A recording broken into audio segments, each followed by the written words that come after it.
Parce que je pense que notre rapport aux animaux et à la nature en général parle beaucoup de nous. Que ce soit un rapport, angoissant ou bien un rapport d'amour, enfin, de toute façon, ça parle de nous. Alors le film, je dirais que c'est une comédie noire, chorale, en 3 parties, avec comme commun dénominateur des chiens. Mais c'est pas un film qui parle des chiens, c'est plutôt les chiens pour parler, des êtres humains. Ouais, pour moi, c'est un film qui parle de connexion et de solitude. Et comment ces deux-là jouent ensemble.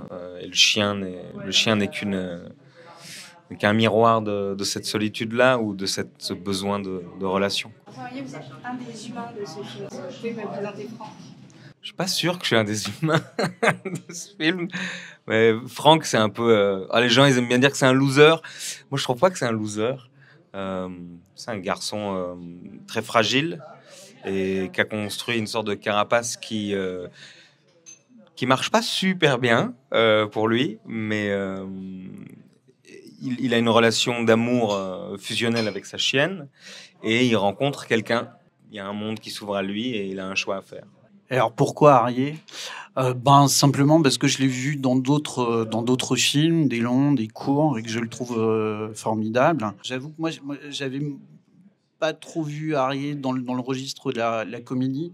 C'est peut-être aussi ça qui était un peu, excitant. C'était une super belle rencontre parce que c'est un comédien qui non seulement est talentueux, mais extrêmement généreux. Oui, oui, c'était un des facteurs, parce que j'ai très envie. Après, je suis quand même le gars triste de l'histoire au final.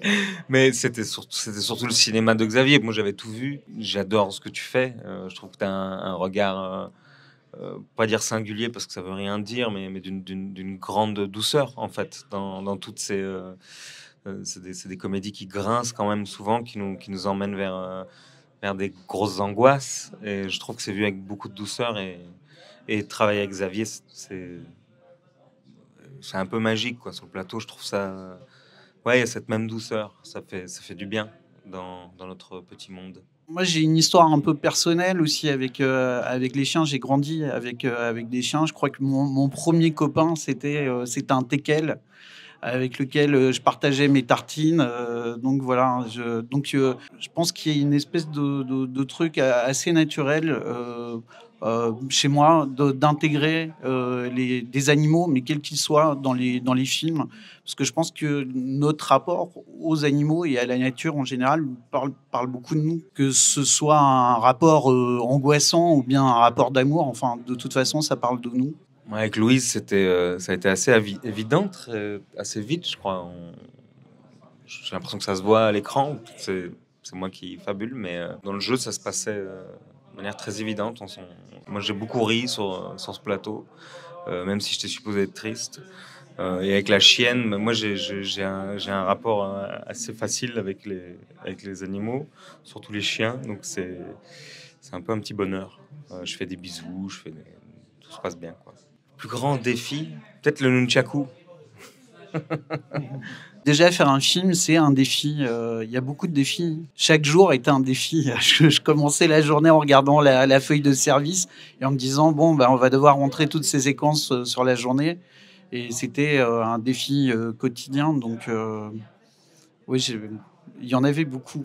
J'ai l'impression que, comme souvent quand on fait une comédie noire, on traite de sujets plutôt sérieux, de sujets un peu angoissants. Donc je crois que d'une certaine manière, c'est toujours un peu mettre à plat des choses qui m'angoissent. Ici, c'est vrai que c'est un film qui parle du besoin d'amour, de solitude aussi. Et c'est forcément des sujets qui me travaillent. Je pense qu'ils travaillent beaucoup de monde. Et donc c'est peut-être une manière d'exorciser ça, d'en parler, de pouvoir en parler avec d'autres personnes, de partager un peu ses préoccupations, quoi. C'est de parler de ça, mais d'en rire aussi. Peut-être d'inviter d'autres personnes à en rire. Euh, enfin, c'est ce que j'espère, en tout cas. Qu'est-ce que je préfère dans le film en tant que spectateur? Une bonne question.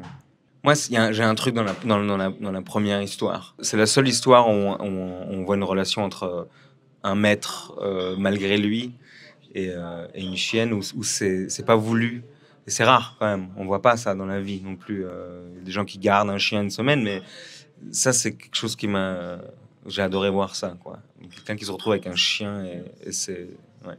Comme il y a 3 parties, en fait, chaque partie est aussi assigné à un genre cinématographique. Et ça, c'était un petit challenge. J'appréhende un peu ça, c'est de me dire, est-ce que les gens sont prêts à basculer de la comédie décalée au conte moral vers presque une comédie romantique. Et ce qui est formidable, c'est quand la magie opère et quand des spectateurs ou des spectatrices sont laissés prendre, sont marrés sur la première partie qui est peut-être la plus ouvertement humoristique et aussi un peu matinée de films de genre un peu horrifique, quoi. Et ils sont pris jusqu'à la fin et où ils sont touchés, quoi.